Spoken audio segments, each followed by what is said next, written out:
Hello students, तो आज हम करने वाले हैं क्लास 10th का chapter 2 acid basis and salts. अब ये उस वीडियो का सेकंड पार्ट है। इसके फर्स्ट पार्ट में जो था हमने एसिड्स और बेसिस के बारे में पढ़ लिया था, उनकी प्रॉपर्टीज पढ़ ली थी। अब इसका सेकंड पार्ट जो हम कर रहे हैं आज, इसमें हम सॉल्ट्स के बारे में पढ़ेंगे और इस चैप्टर को आज करेंगे हम खत्म। तो सॉल्ट्स के बारे में पढ़ने से पहले हम बात करते हैं सॉल्ट्स बनते कैसे थे। हमारा न्यूट्रलाइजेशन रिएक्शन जब होता था तब सॉल्ट्स बनते थे। न्यूट्रलाइजेशन रिएक्शन मतलब जब एसिड प्लस बेस मिलते थे तब बनता था हमारा सॉल्ट प्लस वाटर। तो अब हम ये जो सॉल्ट यहाँ बनते हैं एसिड और बेस को मिला के, इन सॉल्ट्स के बारे में पढ़ने वाले हैं। अब बात करते हैं इन सॉल्ट्स की। तो ये सॉल्ट्स भी दो तरीके के होते हैं, एसिडिक सॉल्ट्स और बेसिक सॉल्ट। अब एसिडिक सॉल्ट्स क्या होते हैं, बेसिक सॉल्ट्स क्या होते हैं, उनकी बात करते हैं। तो सॉल्ट्स, एसिडिक सॉल्ट्स की बात करते हैं पहले। Acidic salts, salts of strong acid and weak base. Acid तो स्ट्रॉन्ग होगा पर बेस क्या होगा, वीक। जब हमने सॉल्ट बनाने के लिए जो एसिड लिया होगा वो स्ट्रॉन्ग लिया होगा, पर बेस जो लिया होगा वीक लिया होगा, तो हमारा जो सॉल्ट बनेगा वो एसिडिक सॉल्ट बनेगा। मतलब ऐसे सॉल्ट की जो पीएच होगी वो लेस देन 7 मिलेगी। अब आते हैं बेसिक सॉल्ट की बात करते हैं। तो बेसिक सॉल्ट्स क्या होते हैं, salts of weak acid. Acid तो वीक होते होंगे बट स्ट्रॉन्ग बेस।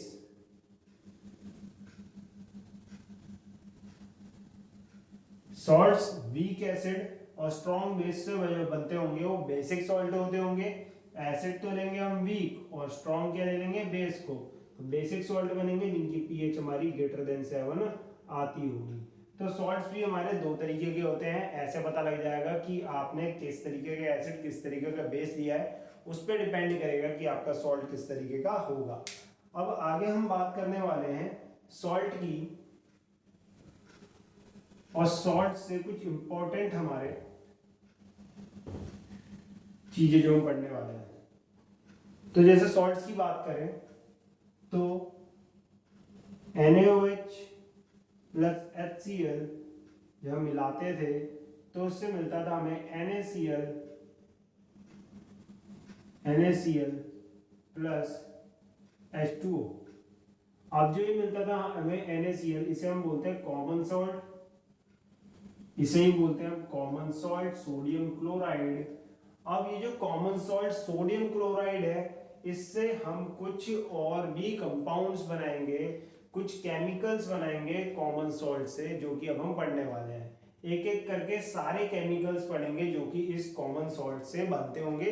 मतलब ये कॉमन सॉल्ट जो है रॉ मटेरियल है किसके लिए, इन सारे केमिकल्स के लिए जो हम पढ़ने वाले हैं। तो सबसे पहला पढ़ते हैं हम इसमें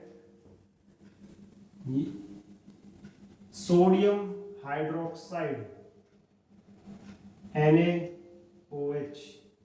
ठीक है, sodium hydro oxide.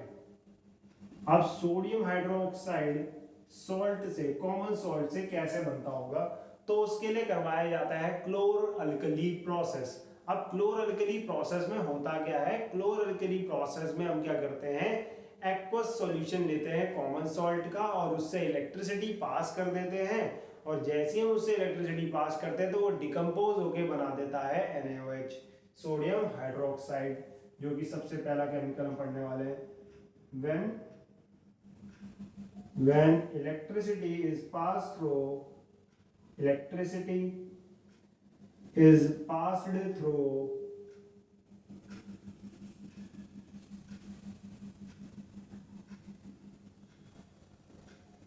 aqueous solution of, aqueous solution of किसका, कॉमन सॉल्ट या aqueous solution of NaCl।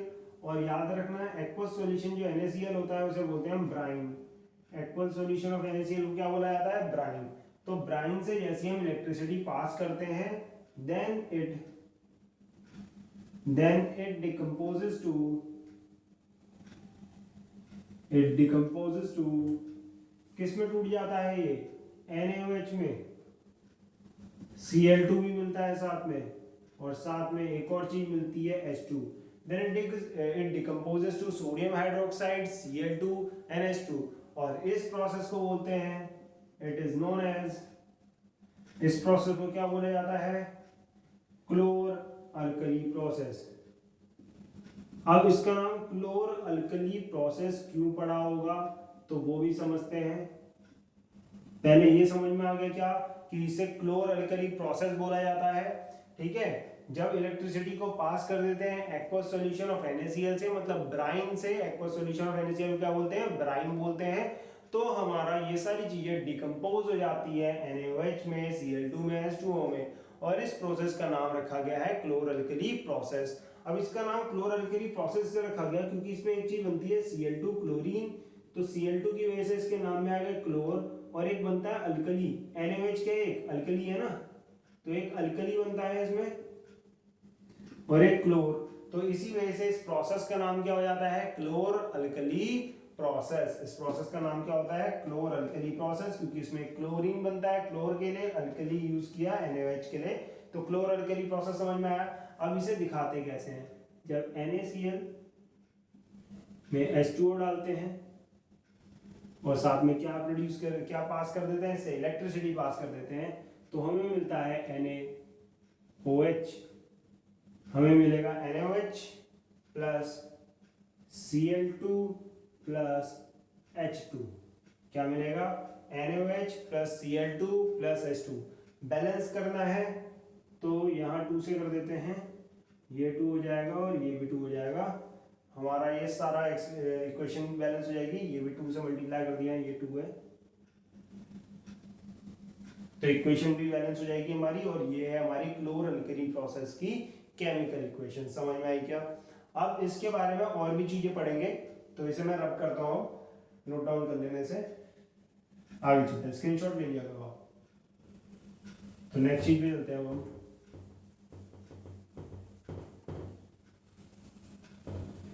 Next चीज इसमें जो हमारी चीजें बनी थी वो क्या क्या बनी थी, एक बना था Cl2, एक बना था H2 और एक बना था NaOH। तो एक काम करते हैं, इन सब के बारे में कुछ पढ़ते हैं, इनकी प्रॉपर्टीज पढ़ते हैं, और साथ में प्रॉपर्टीज मतलब इनके यूजेस पढ़ेंगे और ये कहाँ बनते हैं। अगर मैं बात करूं Cl2 की, तो Cl2 की बात करूं, फॉर्म्स एट एनोड, Cl2 जो होता है वो एनोड पे मिलता है, एनोड पे बनता है। H2 की बात करें, फॉर्म्स एट कैथोड, H2 जो होता है वो कैथोड पे बनता है। और अगर बात करें NaOH सोडियम हाइड्रोक्साइड की, फॉर्म्स नियर कैथोड। ऑप्शन आपका ये आता है कि ये Cl2 जो बनती है वो कहाँ बनती है, H2 कहाँ बनता है, NaOH कहाँ बनता है। Cl2 बनता है एनोड पे, H2 बनता है कैथोड पे, और NaOH बनता है नियर द कैथोड, कैथोड के पास में। तो ये तो इनकी जगह प्लेस होगी कि ये यहाँ बन रहे हैं। अब मैं बात करूँ यूजेस की, तो यूजेस क्या होंगे, इसके भी यूजेस पढ़ेंगे और इसके भी यूजेस पढ़ेंगे। अगर यूजेस की बात करें तो Cl2 क्या है, हमारा स्विमिंग पूल्स में यूज होता है। Cl2 कहाँ यूज होता है, स्विमिंग पूल्स में। वाटर ट्रीटमेंट में इसका यूज है, वाटर ट्रीटमेंट में इसका यूज करते हैं। और किस में इसका यूज करते हैं हम, इसका यूज करा जाता है हमारा पीवीसी पाइप जो बनते हैं, पॉलीविनाइल क्लोराइड पाइप्स बनते हैं। क्लोरोफ्लोरोकार्बन्स में इसका यूज होता है, CFCs में। डिसइंफेक्टेंट है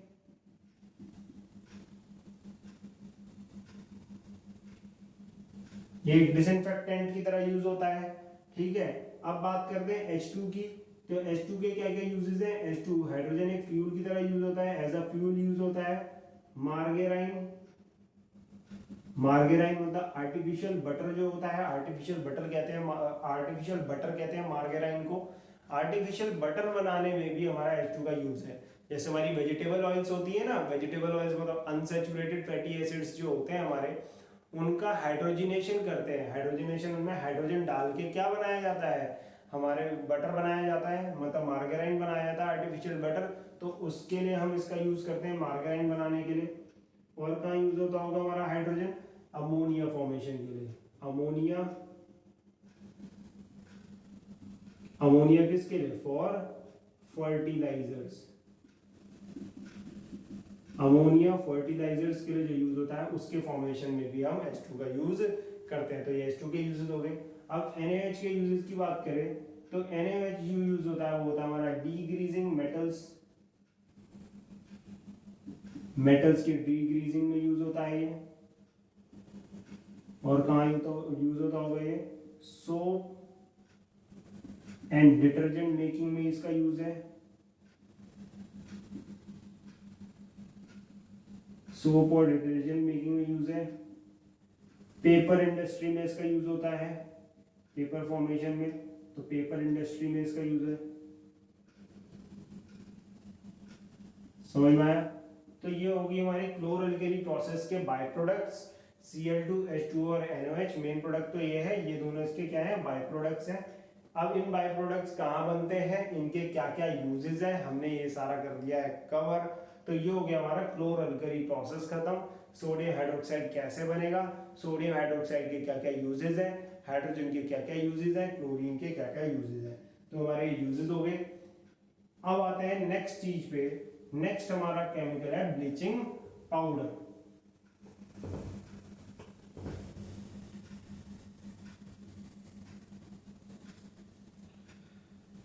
नेक्स्ट जो है हमारा वो है bleaching powder.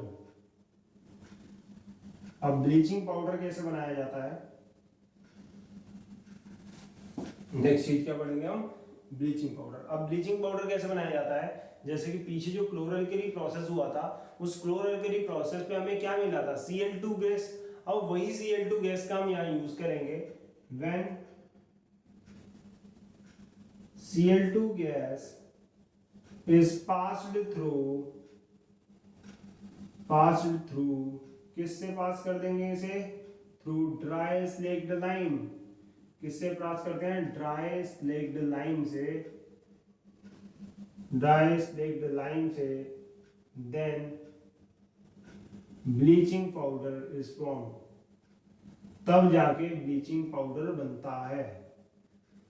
Bleaching powder is formed, तब जाके हमारा क्या बनेगा, ब्लीचिंग पाउडर। कब बनेगा, जब हम ड्राई स्लेक्ट लाइम में से क्लोरीन गैस पास कर देंगे तो ब्लीचिंग पाउडर बनेगा।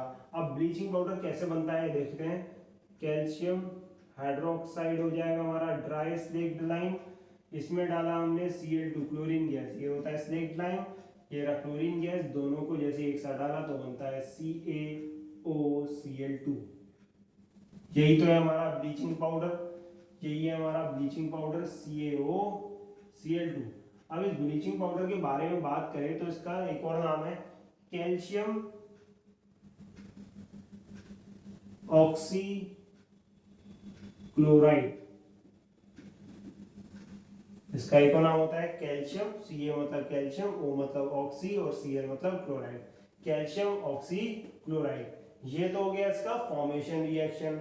अब बात करते हैं इसके यूजेस की, क्या इसके यूजेस होंगे, ठीक है। तो इसके यूजेस की बात करें तो सबसे पहला यूज, ये हमारा ब्लीचिंग के लिए यूज होता है। मेन जो ये काम करता है वो ब्लीचिंग एजेंट है हमारा। तो ब्लीचिंग ऑफ किस चीज की ब्लीचिंग में यूज होगा हमारे, हमारे ये कॉटन के ब्लीचिंग में, bleaching of cotton and linen in textile industry. Textile industry में कॉटन और लिनन की ब्लीचिंग में यूज होगा, ठीक है। फिर एक और चीज में यूज होता है ब्लीचिंग ऑफ, और भी किसका, वुड पल्प, वुड पल्प की ब्लीचिंग में यूज होता है। इन पेपर इंडस्ट्री, पेपर इंडस्ट्री में। ठीक है, ये सब जो इसके यूजेज हैं आपको याद रखने पड़ेंगे, याद कर लेना इसे, जैसे शॉर्ट में आप कर सकते हो वैसे शॉर्ट में कर दो। ठीक है, कॉटन और लिनन की ब्लीचिंग में, टेक्सटाइल इंडस्ट्री में, वुड पल्प की ब्लीचिंग में इसमें, और हमारा क्लॉथ की, वॉश्ड क्लॉथ जो होते हैं उनकी भी ब्लीचिंग में यूज होता है, जो लॉन्ड्रीज में हमारे होते हैं। Bleaching of washed clothes, bleaching of washed clothes. ठीक है, कहाँ, लॉन्ड्रीज में जो है।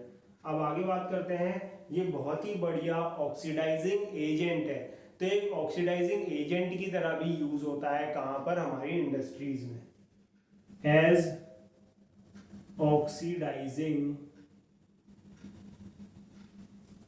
एजेंट, ऑक्सीडाइजिंग एजेंट की तरह यूज होता है। बाकी इसमें क्या होता है, क्लोरीन, क्लोरीन का काम क्या होता है, जर्म्स को किल करना, तो ये क्या करता है, ड्रिंकिंग वाटर में से जर्म्स को मारने के भी काम आता है। ठीक है, यूज्ड फॉर किलिंग जर्म्स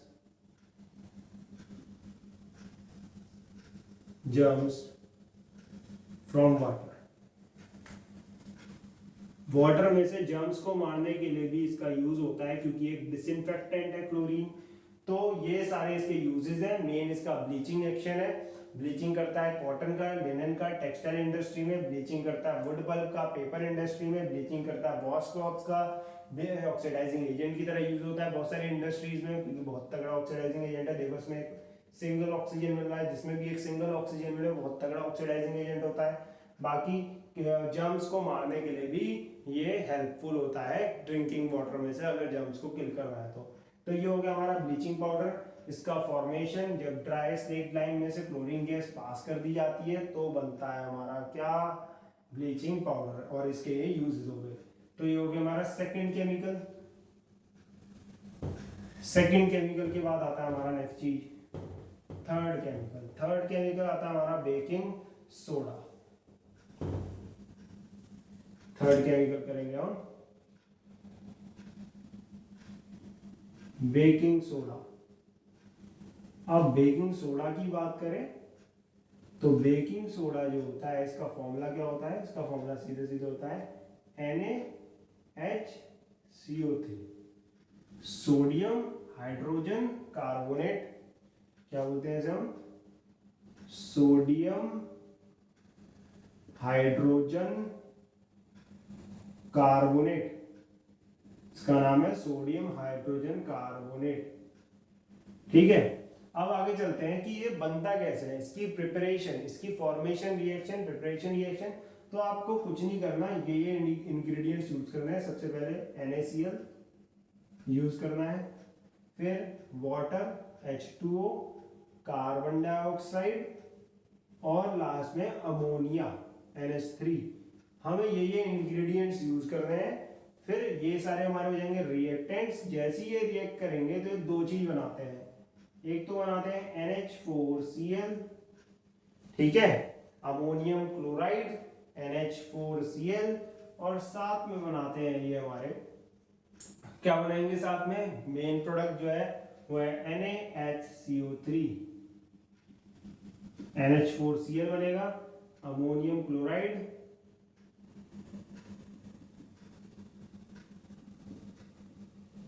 क्या बनता है, अमोनियम क्लोराइड बनता है, और साथ में NaHCO3। NaHCO3 क्या है हमारा, सोडियम हाइड्रोजन कार्बोनेट।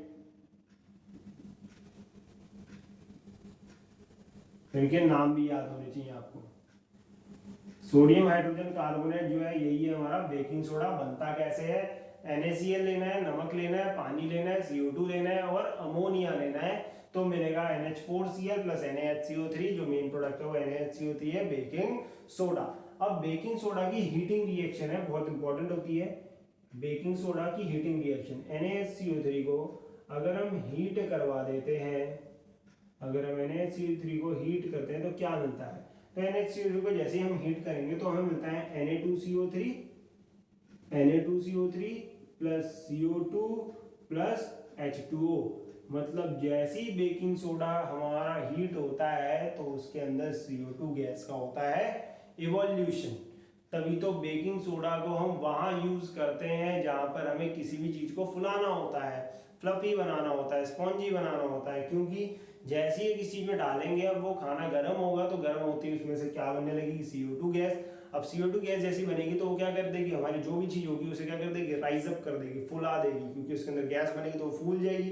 तो इसी वजह से हम कोई भी चीज को फ्लफी या स्पॉन्जी बनाना होता है तो हम क्या यूज करते हैं उसमें, बेकिंग सोडा का। क्योंकि वो जैसे हीट होता है तो वहां पर होता है evolution of the CO2 gas, जो कि हमारे खाने को बनाता है फ्लफी, ठीक है, स्पॉन्जी। तो ये समझ में आया हीटिंग रिएक्शन। बाकी इसको बैलेंस करना है तो बैलेंस कर लो, इसको 2 से मल्टीप्लाई कर देंगे, 2 से करेंगे तो ये बैलेंस होगी हमारी, ठीक है। तो रिएक्शन ऐसे बैलेंस हो जाएगी। तो ये समझ में आया बेकिंग सोडा का। अब बेकिंग सोडा की बात करें तो किसी भी चीज को क्रिस्पी बनाने के लिए बेकिंग सोडा का यूज होता है, या अगर आपको खाना थोड़ा जल्दी पकाना है तब भी हम बेकिंग सोडा का यूज करते हैं। तो ये तो होगी इसकी फॉर्मेशन रिएक्शन, कैसे फॉर्म होता है। ये दूसरी इसकी हीटिंग रिएक्शन। हीटिंग रिएक्शन बहुत ज्यादा इंपॉर्टेंट है और फॉर्मेशन भी।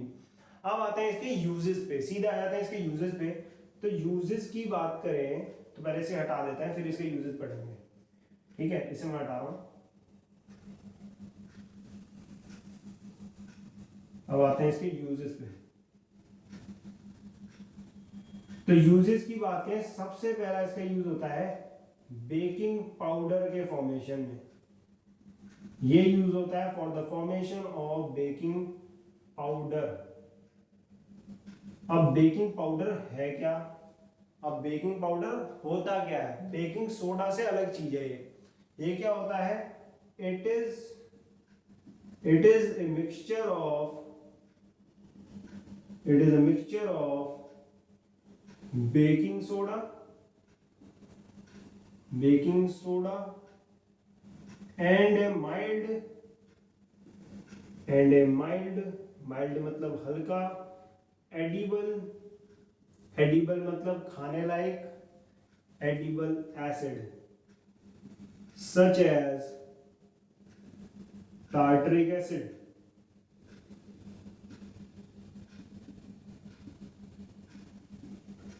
समझ में आया क्या। बेकिंग पाउडर क्या होता है, बेकिंग पाउडर जो होता है मिक्सचर होता है बेकिंग सोडा और एक माइल्ड एडिबल एसिड का।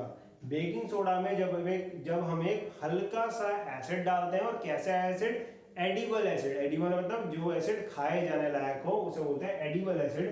तो वो डालते हैं तब जाके, जैसे कि टार्टरिक एसिड एक एडिबल एसिड है, जब बेकिंग सोडा में ऐसे तरीके के एसिड मिला दिए जाते हैं तो बनता है बेकिंग पाउडर। अब बात सारी ये है कि बेकिंग पाउडर क्यों बनाना पड़ा, बेकिंग सोडा तो था ही हमारे पास, बेकिंग पाउडर बना के हमने क्या कर लिया। तो बात यहां पर समझो, बेकिंग सोडा जो होता है, baking soda basic in nature होता है, थोड़ा सा बेसिक होता है बेकिंग सोडा।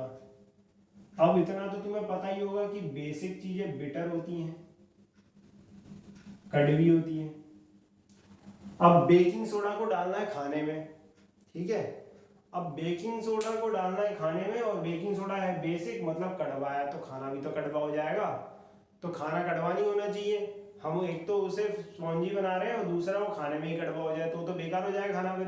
तो उसी के लिए हम क्या यूज करते हैं, बेकिंग पाउडर यूज करते हैं। क्योंकि बेकिंग पाउडर में हम क्या करते हैं, बेकिंग सोडा के साथ एक एसिड डाल देते हैं। अब खुद सोचो, बेकिंग सोडा एक बेस था, उसके इफेक्ट को न्यूट्रलाइज करने के लिए हमने एक एसिड डाल दिया जिससे कि बिटर टेस्ट ना आए खाने में। समझे बेकिंग पाउडर क्यों बनाया जाता है, क्योंकि बेकिंग जो हमारा सोडा होता है वो बेसिक नेचर का होता है जो खाने को कड़वा बना देता है।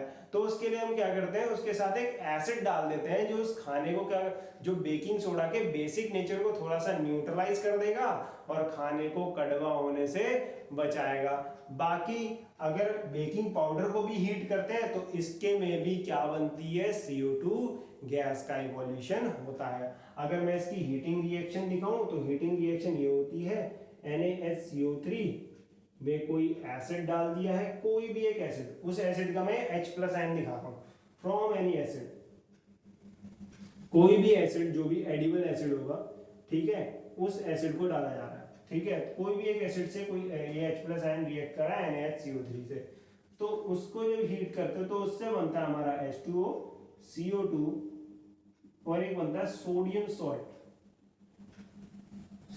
सॉल्ट ऑफ एसिड, उसी एसिड का सोडियम सॉल्ट बन जाता है। ठीक है, तो मेन चीज यहाँ देखो, यहाँ पर भी हमारा CO2 गैस का इवोल्यूशन हो रहा होता है। अगर आप बेकिंग पाउडर की भी हीटिंग करते हो तो उसमें भी CO2 गैस का इवोल्यूशन होता है। तो बेकिंग पाउडर से बेकिंग पाउडर को खाने में डालने से फायदा ही है, खाना एक तो कड़वा नहीं होगा, दूसरी बात CO2 का इवोल्यूशन इसमें भी होगा, तो इससे खाना फ्लफी और स्पॉन्जी इसमें भी बनेगा, क्योंकि CO2 का क्या हो रहा है, इवोल्यूशन हो रहा है, ये राइज अप कर देगा, खाने को फ्लफी बना देगा। समझ में आएगा baking powder.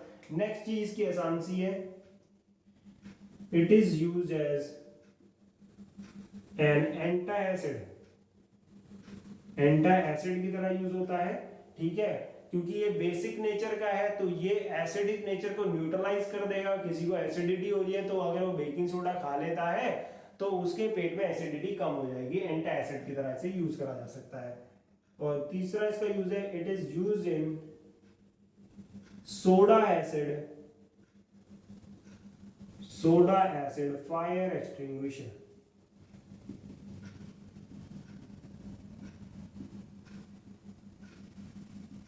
Soda acid fire extinguisher में भी हमारा इसका यूज होता है। समझ में आया क्या? हमारे इसके 3 यूजेस हैं। बेकिंग पाउडर की फॉर्मेशन में इसका यूज होता है, एंटासिड की तरह यूज होता है, और सोडा एसिड फायर एक्सटिंग्विशर में भी ये यूज होता है। समझ में आया क्या? ये सब इसके हो गए हमारे यूजेस। ठीक, तो चलते हैं आगे।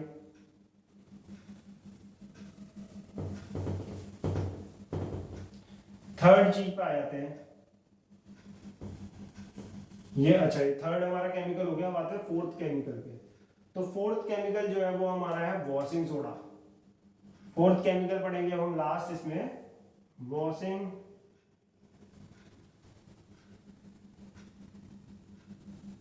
सोडा। अब वॉशिंग सोडा की प्रिपरेशन की बात करें तो अभी आपने देखा था कि NaHCO3 बन रहा था। NaHCO3 को बनाने की रिएक्शन देख ली थी अभी हमने। उसमें NaHCO3 को जब भी हम हीट कर रहे थे तो NaHCO3 को हीट करने से बनता था Na2CO3 plus CO2 plus H2O। तो इसमें से ये चीज मिल रही है, इसको उठाते हैं, सोडियम कार्बोनेट जो मिल रहा है। इस सोडियम कार्बोनेट में अगर हम 10 मॉलिक्यूल्स ऑफ वाटर ऐड कर देते हैं तो हमें मिलता है Na2CO3 डॉट 10H2O। अगर इस Na2CO3 में हम 10 मॉलिक्यूल पानी के डाल देते हैं तो हमें मिलता है Na2CO3 डॉट 10H2O, और इसे ही कहते हैं हम वॉशिंग सोडा। यही है हमारा वॉशिंग सोडा। अगर इसके नाम की बात करें तो इसका भी नाम है, इसका नाम क्या होगा? सोडियम कार्बोनेट, 10 का मतलब डेका और पानी H2O hydrate, sodium carbonate Deka hydrate इसका नाम है। ठीक है, सोडियम कार्बोनेट डेका हाइड्रेट। अब इसमें बात करें, ये जो 10H2O मॉलिक्यूल है ये क्या है? ये है वाटर ऑफ क्रिस्टलाइजेशन, जो कि इसका नेक्स्ट टॉपिक है, तो इसे वहीं बताऊंगा। अभी बस समझ लो कि ये 10H2O है, अभी इसको समझेंगे नेक्स्ट टॉपिक में ही, वाटर ऑफ क्रिस्टलाइजेशन क्या होता है। अभी आप समझो कि वॉशिंग सोडा ऐसे बनता है, समझ में आ गया? अब सीधे आ जाते हैं इसके यूजेस पे। यूजेस की बात करें, बहुत सिंपल से यूजेस है। सबसे पहला यूज इसका हमारा ये है कि it is used to remove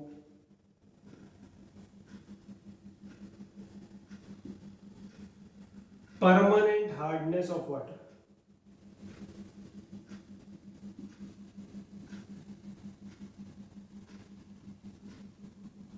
water की परमानेंट हार्डनेस को हटाने के लिए हम इसका यूज कर सकते हैं। रिमूव करता है परमानेंट हार्डनेस पानी की। ठीक है, दूसरा used for formation of sodium compounds. ये सोडियम के कंपाउंड्स बनाने में हेल्प करता है।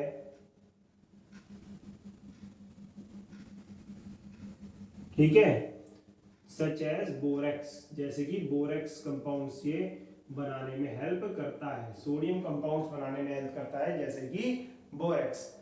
अब बात करें वॉशिंग सोडा है तो क्लीनिंग एजेंट तो है ही है, तो मतलब हमारे डोमेस्टिक पर्पस में ये क्लीनिंग के लिए काम, it is used as a cleaning agent for domestic purpose. Cleaning agent हो जाएगा हमारा ये डोमेस्टिक, मतलब डोमेस्टिक पर्पस के लिए हम इसे किसी भी चीज की साफ सफाई करने के लिए भी यूज करते होंगे। तो इसके ये थे हमारे सिंपल से यूजेस। परमानेंट हार्डनेस रिमूव करता है वाटर की, सोडियम कंपाउंड्स फॉर्मेशन में यूज होता है बोरेक्स जैसे कि, और क्लीनिंग एजेंट की तरह यूज होता है हमारा कहाँ पर, एज डोमेस्टिक पर्पस। ठीक है, समझ में आया क्या?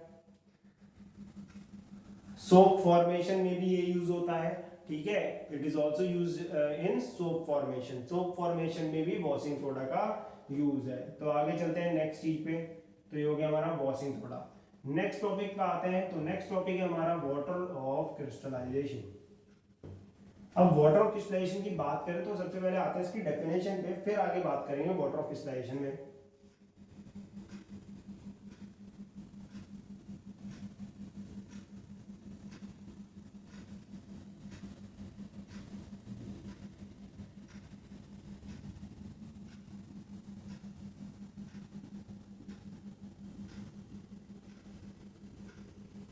अब वाटर ऑफ क्रिस्टलाइजेशन की बात करें, वाटर ऑफ क्रिस्टलाइजेशन क्या होता है? It is defined as the fixed amount of water molecule that are present in one formula unit of salt। अब इसका मतलब क्या है वो समझते हैं, मैंने इसकी डेफिनेशन लिख देता हूं। Fixed amount of water molecule present in one formula unit of salt। ठीक है, इसे कहते हैं वाटर ऑफ क्रिस्टलाइजेशन। अब जैसे कि एक एग्जांपल लेते हैं, Na2CO3.10H2O। ठीक है, तो ये एक सॉल्ट है, इस सॉल्ट के अंदर fixed amount of water molecule, इसके एक फॉर्मूला यूनिट, इस सॉल्ट के एक फॉर्मूला यूनिट में कितने fixed amount of water molecule मिल रहे हैं? 10। तो ये 10 जो H2O है यही है water of crystallisation. Fixed amount of water molecule जो कि one formula unit of salt में मिलते हैं, that are known as the water of crystallisation. समझ में आया क्या वाटर ऑफ क्रिस्टलाइजेशन क्या होता है? Fixed amount of water molecule जो कि एक फॉर्मूला यूनिट ऑफ सॉल्ट के अंदर मिलते हैं। अब इसमें एक एग्जांपल लेते हैं,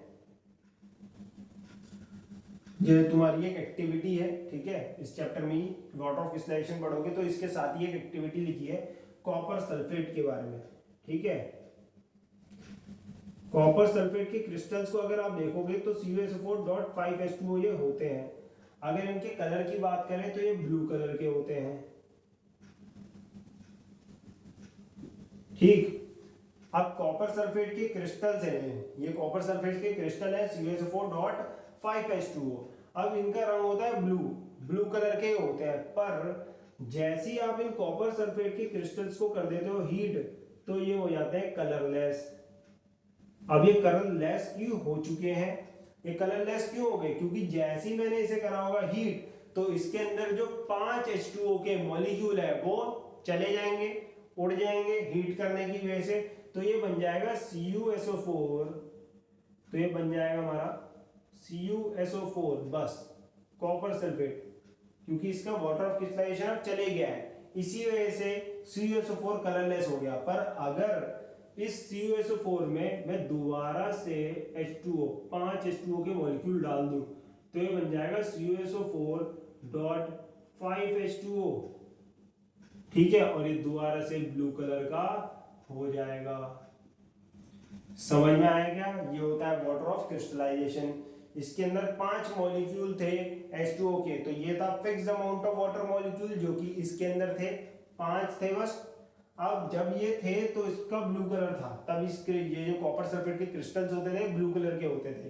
पर जैसे ही इनको हीट किया तो इनका सारा पानी उड़ गया और ये हो गया कलरलेस, कॉपर सल्फेट बन गया, सिंपल सा है। फिर हमने क्या किया, इसमें 5 H2O के मॉलिक्यूल अगर दोबारा दिए, रिक्रिस्टलाइजेशन कराया, तो इसने 5 H2O के मॉलिक्यूल ले लिए और दोबारा से कॉपर सल्फेट के क्रिस्टल्स बनाए जो कि वापस से ब्लू कलर के हो गए। समझ में आया क्या? अगर मैं आपसे यहाँ क्वेश्चन पूछूं कि ये जो कॉपर सल्फेट के क्रिस्टल्स हैं CuSO4.5H2O, ये वेट होंगे या ड्राई होंगे? तो देखने में तो ये वेट होंगे, पर इसके ढंग से देखो, इसको अंदर से देखें तो इसके अंदर 5 H2O के मॉलिक्यूल हैं।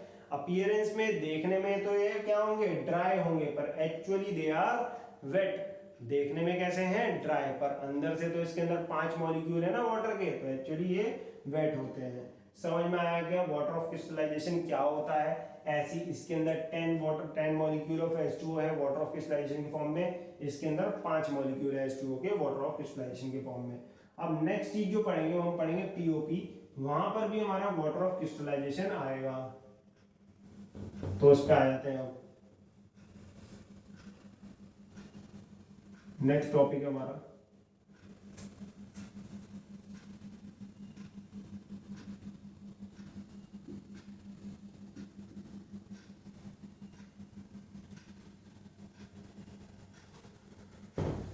पीओपी, मतलब प्लास्टर ऑफ पेरिस।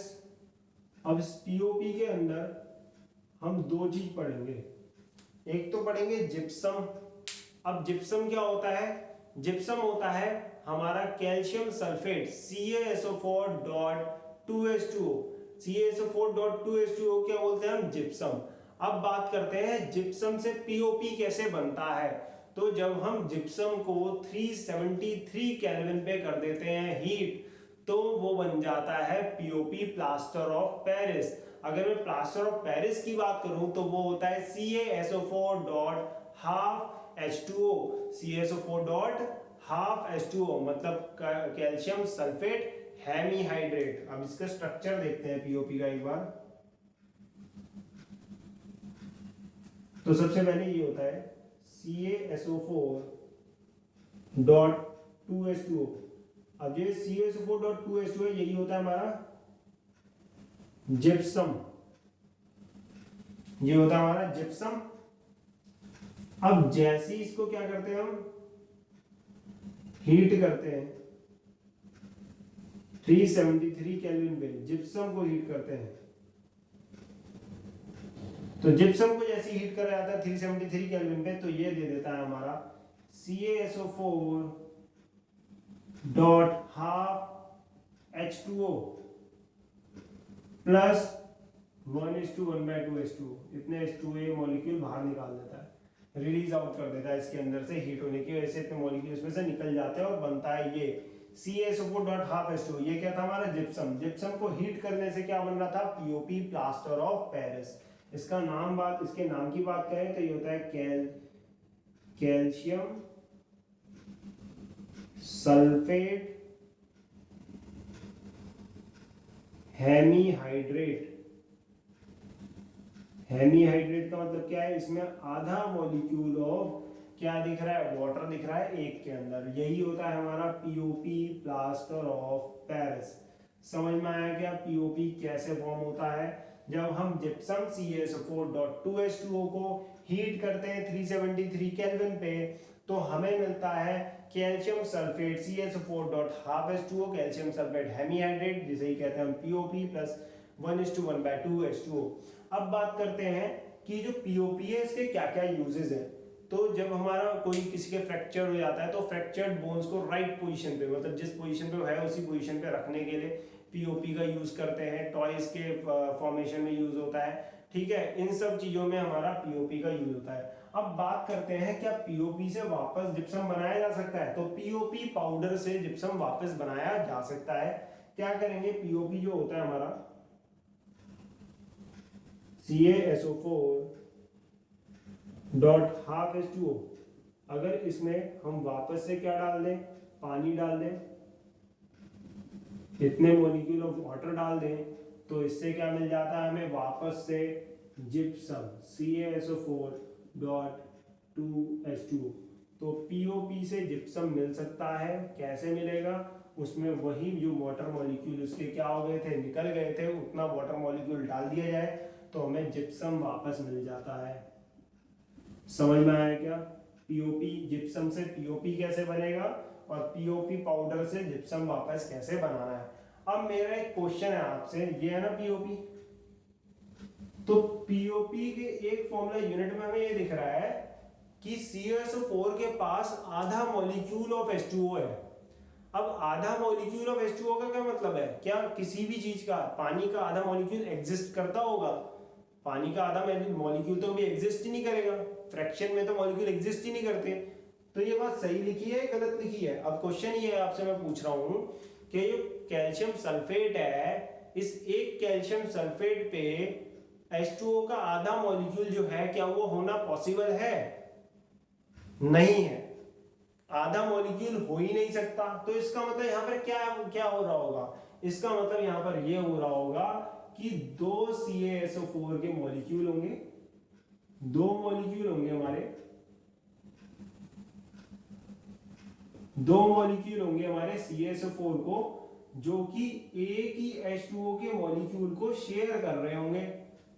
हम ये ऐसे कहेंगे यहाँ पर कि 2 मॉलिक्यूल होंगे CaSO4 के जो कि एक H2O के मॉलिक्यूल को शेयर कर रहे होंगे। इसी वजह से एक CaSO4 पे आधा H2O आया होगा और दूसरे CaSO4 पे आधा H2O आया होगा। समझ में आया क्या? दोबारा से बताता हूं, क्या ऐसा बोलना सही है कि एक CaSO4 की यूनिट पे हाफ मॉलिक्यूल ऑफ H2O है? वो बोलना सही नहीं है, वो गलत है। तो हम यहाँ पर ऐसे बोलेंगे कि 2 molecules of CaSO4 shares 1 molecule of H2O। 2 molecules of, sorry मैंने यहाँ पर Cu बोल दिया, CaSO4 है। 2 molecules of CaSO4 shares 1 molecule of H2O।